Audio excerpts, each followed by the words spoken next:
আমাদের ভাত হয়, রান্না হয়। আজকে তো রান্না না, আজকে বিরিয়ানি। দেখি তুমি তো বলো ডেলি রেস্ট পাও না, রেস্ট পাই না, ওই জন্য বিরিয়ানি খাইয়ে দিলাম। রোজ রোজ তো বানিয়ে তো খাওয়াতে পারবো না, কিনে খাইয়ে দিতে পারবো। কি ঘি দেখো, এত ঘি দিয়েছে। গরম আছে লেগ পিস,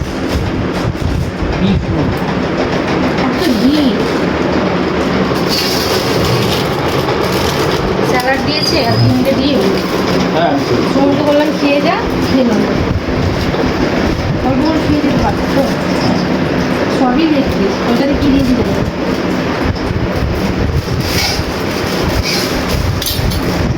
মাম্মা বলে আমি আজকে বিরিয়ানি খাবো। তো ঠিক আছে, বিরিয়ানি খাওয়া যাবে দুপুরবেলায়। বিরিয়ানি কার না ভালো লাগে, সবার ভালো লাগে।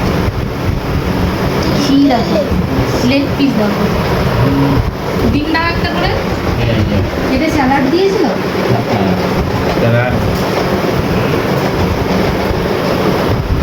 না খাও, চামচটা কই আমার? এই তো তোমার চামচ। চামচ দিয়ে ভালো লাগে বিরিয়ানি খেতে? হ্যাঁ আমার তো চামচ দিয়ে ভালো লাগে না, আমার হাত দিয়ে ভালো লাগে। কেমন দেখি টেস্টটা খেয়ে।